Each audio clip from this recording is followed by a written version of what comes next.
구독자 여러분 안녕하십니까? 지금 삼성전자를 둘러싼 판이 훨씬 더 복잡해지고 있습니다. 미국 상무장관은 삼성전자와 SK하이닉스를 직접 거론하며 미국의 메모리 생산 시설을 더 지으라고 압박했습니다. 마이크론은 미국에 2,500억 달러, 우리 돈으로 375조 원이 넘는 대규모 투자를 발표했습니다. 애플은 제재 논란이 있는 중국 디램 업체 CXMT의 칩을 테스트하고 있다는 보도가 나왔습니다. 그리고 국내 증시에서는 삼성전자와 SK하이닉스, 이른바 삼전닉스 쏠림이 더 심해지면서 단일 종목 레버리지 ETF가 시장 변동성을 키우고 있습니다. 이 네 가지 뉴스는 따로 떨어진 뉴스가 아닙니다. 하나로 연결됩니다. 미국은 AI 메모리 공급망을 자기 땅 안으로 끌어들이려 하고, 애플은 메모리 가격 협상력을 되찾기 위해 중국산 카드까지 만지작거리고 있으며, 국내 시장은 삼성전자와 하이닉스 두 종목에 돈이 지나치게 몰리면서 주가가 더 거칠게 흔들리는 구조로 바뀌고 있습니다. 삼성전자는 지금 기회와 압박을 동시에 받고 있습니다. 오늘 영상에서는 이 복잡한 흐름을 삼성전자 주주 입장에서 차분하게 정리해 보겠습니다. 먼저 러트닉 미국 상무장관의 발언부터 보겠습니다. 러트닉 장관은 마이크론의 미국 공장 행사장에서 삼성전자와 SK하이닉스를 직접 언급했습니다. 미국으로 불러와 생산 시설을 짓게 하고 싶다는 취지의 발언이었습니다. 이건 단순한 외교적 표현이 아닙니다. 미국이 반도체 기업들에게 줄을 세우고 있는 겁니다. 우리 땅에 들어와서 AI의 심장을 만들라는 뜻입니다. 그동안 미국의 반도체 공급망 전략은 GPU, 파운드리, 첨단 시스템 반도체 중심으로 보였습니다. 그런데 AI 데이터 센터가 커지면서 메모리의 지위가 완전히 달라졌습니다. GPU가 아무리 좋아도 HBM이 없으면 제 성능을 못 냅니다. 서버용 D램이 부족하면 데이터 센터 확장은 막힙니다. 낸드와 기업용 SSD가 부족하면 데이터가 쌓이고 흘러가는 길이 막힙니다. 미국이 이제 삼성전자와 SK하이닉스를 직접 부르는 이유가 바로 여기에 있습니다. AI 패권을 잡으려면 메모리 공급망도 미국 울타리 안에 넣어야 하기 때문입니다. 이 뉴스는 삼성전자의 부담일까요? 기회일까요? 둘 다입니다. 먼저 부담부터 보겠습니다. 미국에 공장을 짓는 것은 돈이 많이 듭니다. 건설비도 높고 인건비도 높고 운영비도 높습니다. 게다가 미국 정부의 정책 방향이 바뀔 때마다 투자 시점과 규모에 대한 압박도 커질 수 있습니다. 삼성전자는 이미 미국 테일러 파운드리 투자, 국내 메모리 투자, HBM 투자, 낸드와 SSD 투자, 파운드리 부담까지 동시에 안고 있습니다. 여기에 미국이 메모리 생산까지 더 요구한다면 자본 배분은 훨씬 어려워집니다. 공장을 지으라는 말은 간단합니다. 하지만 기업 입장에서는 어디에, 무엇을, 어느 고객을 위해, 언제까지 지을지가 모두 중요합니다. 미국의 요구는 초대장처럼 보입니다. 하지만 동시에 청구서입니다. 미국 AI 생태계 안으로 들어오라는 초대장이면서 막대한 투자비를 내라는 청구서이기도 합니다.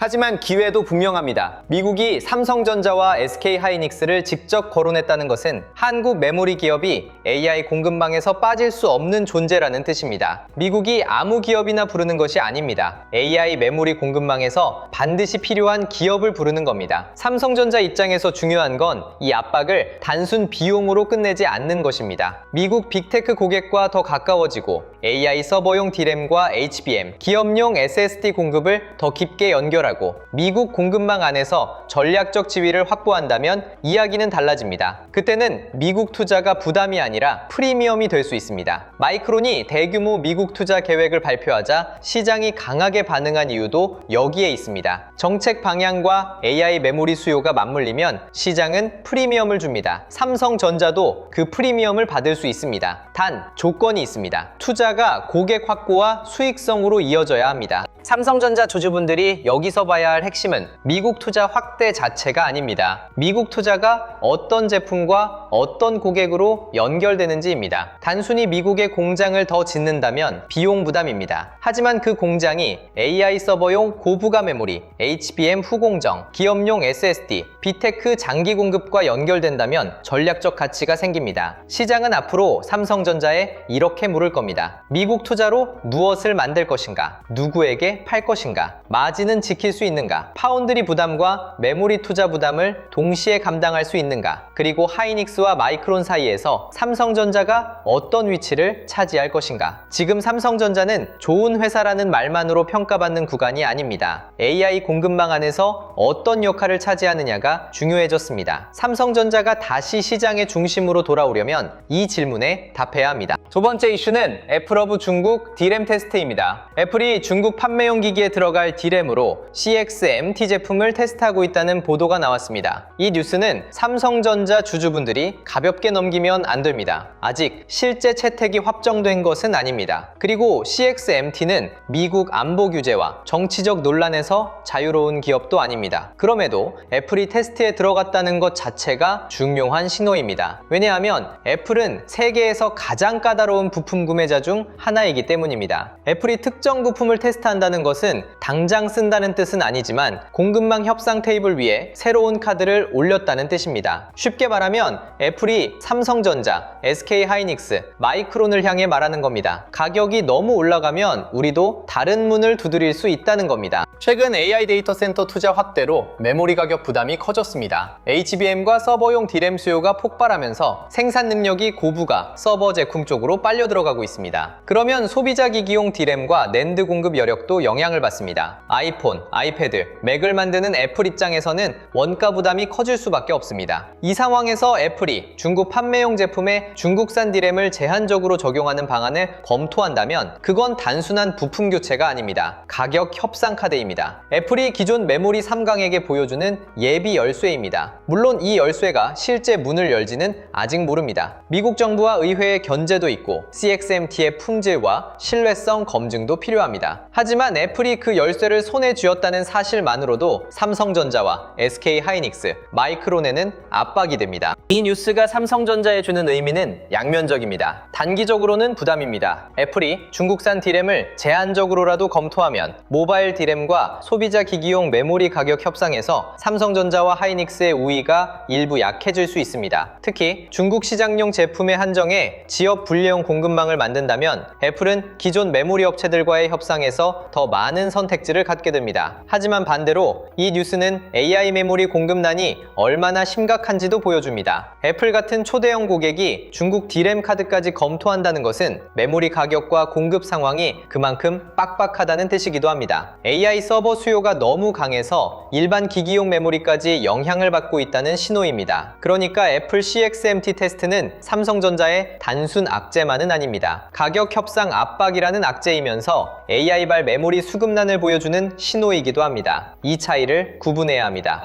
삼성전자 주주분들이 여기서 착각하면 안 되는 부분이 있습니다. 중국 D램 테스트 뉴스가 나왔다고 해서 삼성전자의 메모리 경쟁력이 바로 무너지는 것은 아닙니다. 애플 제품에 들어가는 메모리는 성능, 전력 효율, 수율, 장기 신뢰성 기준이 매우 까다롭습니다. 특히 글로벌 판매 제품 전체에 적용하려면 품질 검증과 공급 안정성이 필요합니다. 중국산 D램이 단기간에 삼성전자와 하이닉스, 마이크론을 완전히 대체한다고 보기는 어렵습니다. 다만 시장은 가능성만으로도 움직입니다. 애플이 네 번째 공급처 후보를 테스트한다는 것만으로도 메모리 가격 협상 구도에는 변화가 생길 수 있습니다. 그래서 이 뉴스는 공포로 볼 뉴스가 아닙니다. 압박 신호로 봐야 합니다. 삼성전자는 앞으로 고부가 메모리에서 더 강한 차별화와 고객 신뢰를 보여줘야 합니다. 단순히 많이 파는 메모리 기업이 아니라 대체하기 어려운 메모리 기업이라는 점을 증명해야 합니다. 여기서 첫 번째로 중요한 시청 포인트를 말씀드리겠습니다. 오늘 장 초반 기관과 외국인이 삼성전자와 하이닉스만 보는 것이 아닙니다. 미국 공급망 재편과 애플의 중국 D램 테스트가 동시에 나오면 시장은 메모리 대형주뿐 아니라 그 주변 밸류체인까지 다시 보기 시작합니다. HBM 장비주, 패키징 관련주, 기판주, MLCC, 기업용 SSD, 전력 인프라까지 돈이 조용히 움직일 수 있습니다. 삼성전자만 보면 늦을 수 있습니다. 삼성전자를 둘러싼 돈의 길목을 구조를 봐야 합니다. 오늘 장 초반 기관과 외국인이 조용히 쓸어 담은 진짜 수혜주들의 실시간 움직임은 영상 후반부 알림센터 대응법과 함께 마저 공개하겠습니다. 지금 중요한 건 뉴스 제목이 아닙니다. 그 뉴스에 돈이 어디로 움직이는지입니다. 이제 국내 증시의 삼전익스 쏠림 문제를 봐야 합니다. 최근 국내 증시에서 삼성전자와 SK하이닉스의 영향력은 비정상적으로 커지고 있습니다. 두 종목의 거래 대금 비중이 단기간에 크게 늘었고 여기에 단일 종목 레버리지 ETF 거래까지 붙으면서 시장 전체가 삼성전자와 하이닉스에 더 강하게 묶이고 있습니다. 쉽게 말하면 지금 코스피는 삼성전자와 하이닉스라는 두 개의 거대한 엔진에 매달린 배처럼 움직이고 있습니다. 엔진이 앞으로 밀면 지수가 확 올라가고 엔진이 흔들리면 배 전체가 같이 출렁입니다. 문제는 여기에 레버리지 ETF라는 터보 장치가 붙었다는 겁니다. 터보가 붙으면 올라갈 때는 더 빠르게 올라갑니다. 하지만 내려갈 때도 더 거칠게 내려갑니다. 이 구조가 최근 코스피 변동성을 키우고 있습니다. 단일 종목 레버리지 ETF는 특정 종목의 하루 움직임을 2배로 따라가도록 설계된 상품입니다. 삼성전자가 오르면 더 크게 오르고 삼성전자가 빠지면 더 크게 빠지는 구조입니다. 문제는 이런 상품의 거래가 몰리면 본주 수급에도 영향을 줄 수 있다는 점입니다. 장중에는 투자자들의 매수와 매도가 몰리고 장 마감 전에는 리밸런싱 수요가 발생할 수 있습니다. 프로그램 매매와 파생 수급이 겹치면 삼성전자 본주가 기업 뉴스보다 훨씬 거칠게 움직일 수 있습니다. 이건 꼬리가 몸통을 흔드는 장입니다. 원래는 삼성전자 본주가 중심이고 ETF가 따라가야 합니다. 그런데 거래가 과열되면 ETF와 파생 수급이 다시 본주를 흔들 수 있습니다. 그래서 삼성전자 주주분들은 요즘 주가 변동을 단순히 기업가치 변화로만 보면 안 됩니다. 수급 기계가 가격을 밀고 당기는 힘도 같이 봐야 합니다. 청와대와 금융당국도 이 문제를 들여다보기 시작했습니다. 삼성전자와 SK하이닉스 단일 종목 레버리지 ETF가 시장 변동성을 키우는지 제도 보완이 필요한지 살펴보겠다는 흐름이 나오고 있습니다. 이건 시장에 중요한 의미가 있습니다. 당국이 이 문제를 본다는 것은 삼성전자와 하이닉스의 변동성이 단순한 투자자 심리 문제가 아니라 시장 구조 문제로 커졌다는 뜻입니다. 하지만 여기서도 한쪽으로만 보면 안 됩니다. 제도 보완 논의가 나오면 레버리지 수급의 과열은 일부 진정될 수 있습니다. 반대로 단기적으로는 관련 ETF 거래와 본주 수급이 더 예민하게 움직일 수도 있습니다. 투자자 입장에서는 이걸 알아야 합니다. 앞으로 삼성전자 주가는 실적 뉴스, 미국 공급망 뉴스, 애플 조달 뉴스뿐 아니라 레버리지 ETF 수급과 제도 변화에도 영향을 받을 수 있습니다. 삼성전자를 들고 있다는 건 이제 기업 하나만 보는 것이 아닙니다. 시장 구조까지 같이 보는 겁니다. 삼전익스 쏠림이 심해진 장에서는 투자자가 반드시 피해야 할 행동이 있습니다. 첫 번째는 급등장 시초가 추격입니다. 삼성전자와 하이닉스가 장 초반 강하게 출발하면 레버리지 ETF와 프로그램 수급이 붙으면서 더 뜨거워 보일 수 있습니다. 하지만 최근 시장에서는 장 초반 급등 후 장 후반의 상승폭을 줄이는 흐름이 반복됐습니다. 시초가만 보고 따라가면 장중 변동성에 그대로 흔들릴 수 있습니다. 두 번째는 급락장 공포 매도입니다. 레버리지 수급이 꼬이면 주가가 기업 가치보다 더 빠르게 밀릴 수 있습니다. 그때 공포에 던지면 수급이 만든 가격에 팔게 될 수 있습니다. 세 번째는 저PER만 보고 무리하게 물타기 하는 것입니다. 최근 삼성전자와 하이닉스의 선행 PER이 역사적 저점권이라는 분석도 있지만 이익이 급격히 상향되는 사이클에서는 낮은 PER이 무조건 저평가를 뜻하지 않을 수 있습니다. 시장은 이익의 지속성을 검증하려 합니다. 이 부분이 중요합니다. 삼성전자가 싸 보인다고 해서 무조건 사도 되는 것은 아닙니다. 반대로 변동성이 크다고 해서 무조건 피해야 하는 것도 아닙니다. 지금 시장은 삼성전자에게 두 가지를 동시에 묻고 있습니다. AI 메모리 수요가 계속될 수 있는가? 그리고 지금의 이익 수준이 얼마나 오래 지속될 수 있는가? 여기에 미국 투자 확대 압박, 애플의 공급망 협상 카드, 단일 종목 레버리지 수급까지 붙었습니다. 그러니 지금 필요한 것은 단정이 아닙니다. 대응입니다. 삼성전자를 볼 때는 실적, 수급, 정책, 공급망을 같이 봐야 합니다. 예전처럼 삼성전자가 싸 보이면 사면 된다는 단순한 장이 아닙니다. 시장 구조가 더 복잡해졌습니다. 그래서 투자자는 더 차분해야 합니다. 이제 삼성전자의 전망을 시나리오로 나눠보겠습니다. 가장 좋은 시나리오는 미국 공급망 재편이 삼성전자의 정책 프리미엄으로 작용하는 흐름입니다. 미국이 삼성전자에 메모리 생산 확대를 요구하고 삼성전자가 이를 AI 서버용 고부가 메모리, HBM, 기업용 SSD, 빅테크 장기 공급과 연결한다면 시장은 다르게 볼 수 있습니다. 여기에 애플의 중국 디램 테스트가 실제 대규모 채택으로 이어지지 않고 오히려 메모리 공급난과 가격 강세를 확인하는 신호로 해석된다면 삼성전자에는 부담보다 기회가 커질 수 있습니다. 또 레버리지 ETF 수급이 진정되고 외국인과 기관이 삼성전자 본주를 다시 사기 시작하면 주가는 다시 힘을 받을 수 있습니다. 이 경우 삼성전자는 단순 메모리주가 아니라 미국 AI 공급망 안에서 다시 전략적 가치를 인정받는 종목이 됩니다. 가장 긍정적인 그림입니다. 현실적인 기본 시나리오는 변동성을 더 소화하는 흐름입니다. 러트닉 바로는 기회와 부담이 같이 있습니다. 애플의 CXMT 테스트도 악재와 신호가 같이 있습니다. 레버리지 ETF 문제도 단기적으로는 시장을 흔들 수 있지만 제도 보완 기대가 붙으면 과열이 일부 완화될 수도 있습니다. 이런 뉴스들은 방향이 한 번에 정해지기 어렵습니다. 그래서 삼성전자는 당장 직선으로 오르기보다 일정 구간에서 매물을 소화하고 시장의 해석이 정리되는 시간을 가질 수 있습니다. 이 구간에서는 하루 상승률보다 중요한 것이 있습니다. 장중 저점을 지키는지, 외국인 매도가 줄어드는지, 기관 수급이 들어오는지, 레버리지 ETF발 장 후반 매도 압력이 약해지는지, 미국 반도체주가 계속 버티는지 이 신호들을 봐야 합니다. 바로 치고 올라가지 않아도 버티는 힘이 나오면 의미가 있습니다.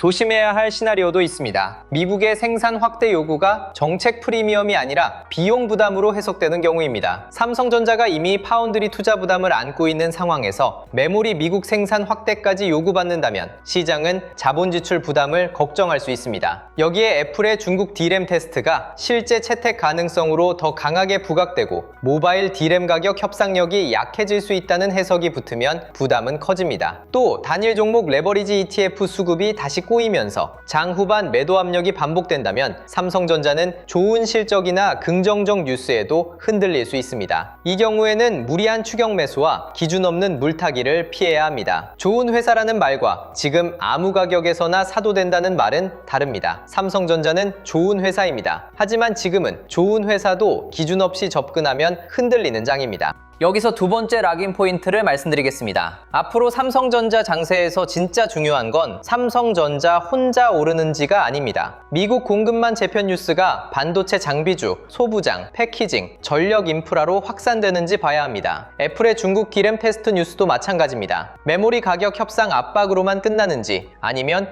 AI발 메모리 공급난을 확인하는 신호로 받아들여져 D램, 낸드, 기업용 SSD 밸류 체인으로 돈이 들어오는지 확인해야 합니다.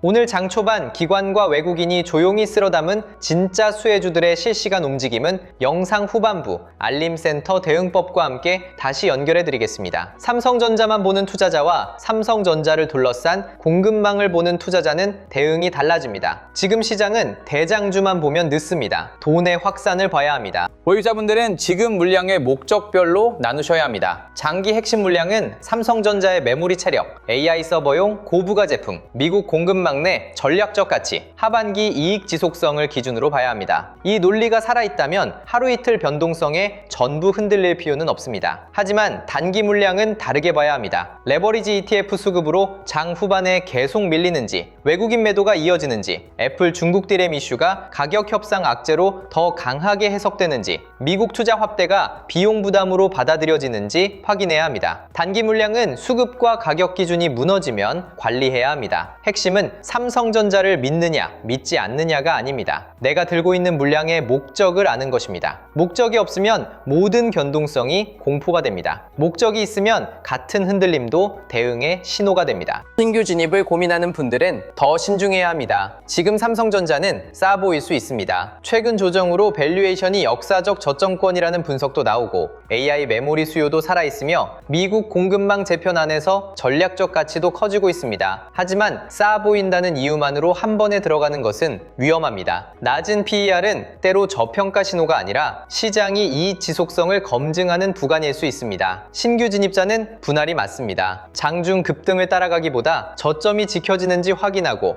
외국인 수급이 돌아오는지 보고 레버리지 ETF발 장 후반 매도 압력이 줄어드는지 체크해야 합니다. 그리고 미국 공급망 뉴스가 삼성전자의 프리미엄으로 해석되는지, 애플 중국 D램 이슈가 악재로 확산되는지 확인해야 합니다. 좋은 종목도 진입을 잘못하면 오래 마음고생을 합니다. 지금은 속도보다 기준이 중요합니다. 고점에 물려 계신 분들은 더 냉정해야 합니다. 삼성전자가 좋은 회사라는 사실과 내 계좌가 편안하다는 사실은 다릅니다. 고점 보유자는 지금 두 가지 충동을 동시에 느낄 수 있습니다. 반등하면 줄이고 싶고 더 빠지면 물타기 하고 싶습니다. 하지만 이 두 행동 모두 기준이 없으면 위험합니다. 평단을 낮추고 싶다면 하반기 이익 전망이 유지되는지, 미국 반도체주가 안정되는지, 외국인 수급이 돌아오는지, 레버리지 수급이 진정되는지, 미국 투자 확대가 프리미엄으로 해석되는지 확인해야 합니다. 반대로 일부 줄이고 싶다면 공포 때문인지 아니면 단기 불량의 기준이 깨졌기 때문인지 구분해야 합니다. 손실을 빨리 지우는 것보다 중요한 것은 계좌가 다시 살아날 구조를 만드는 것입니다. 삼성전자는 다시 볼 수 있는 종목입니다. 하지만 조급함으로 접근하면 좋은 종목도 나쁜 매매가 됩니다.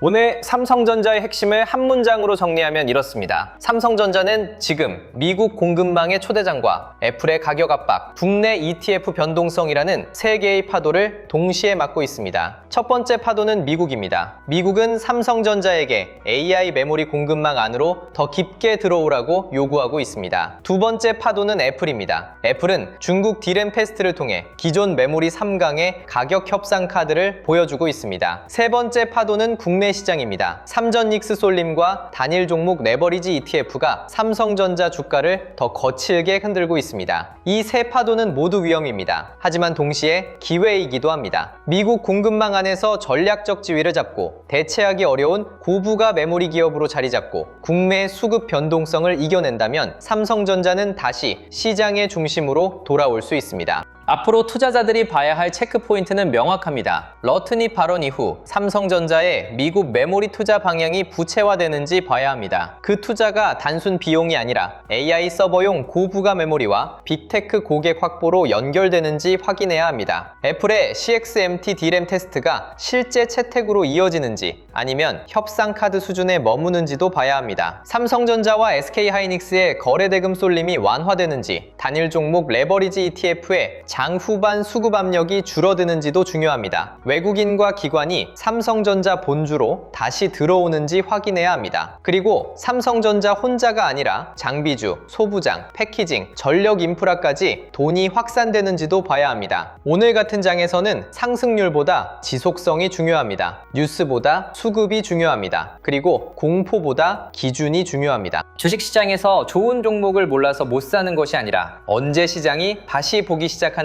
신호를 놓쳐 늦는 경우가 많습니다. 삼성전자는 특히 그렇습니다. 러트니 발언, 미국 메모리 공장 압박, 애플의 중국 디램 테스트, 마이크론 투자 확대, 삼전닉스 솔림, 단일 종목 레버리지 ETF 변동성, 외국인 수급이 하루 안에 뒤섞입니다. 바쁜 본업 속에서 이 모든 흐름을 혼자 실시간으로 따라가기는 쉽지 않습니다. 그래서 영상 아래 더보기란에 주도주 알림센터 신청 페이지를 열어두었습니다. 단순히 뉴스를 빠르게 전달하는 곳이 아닙니다. 시장이 실제로 어디를 다시 보기 시작하는지, 삼성전자와 반도체 주도주의 수급 신호가 어디서 바뀌는지 같이 체크하는 곳입니다. 특히 지금처럼 삼성전자 본주와 레버리지 ETF, 소부장, 전력 인프라까지 연결되는 장에서는 수급의 속도가 매우 중요합니다. 사칭 채널과 가짜 링크가 많으니 반드시 영상 아래 더보기란의 신청 페이지를 통해서만 확인하시길 바랍니다. 그리고 영상 아래 더보기란에서 무료 배포 중인 전자책 코스피 8000의 시대 자료도 함께 확인해 보시면 좋겠습니다. 지금 시장은 우리가 예전에 알던 코스피가 아닙니다. 삼성전자와 SK하이닉스 두 종목의 거래 대금이 시장 전체를 흔들고 단일 종목 레버리지 ETF가 장중 변동성을 키우며 미국 상무장관의 한마디와 애플의 부품 테스트 뉴스가 삼성전자 투자 판단을 바꿔버리는 장입니다. 이런 시장에서는 싸다고 무작정 사는 것도 위험하고 무섭다고 던지는 것도 위험합니다. 삼성전자는 지금 중요한 갈림길에 있습니다. 미국 공급망 재편은 부담이지만 동시에 AI 메모리 전략 기업으로 인정받을 기회입니다. 애플의 중국 디램 테스트는 가격 협상 압박이지만 동시에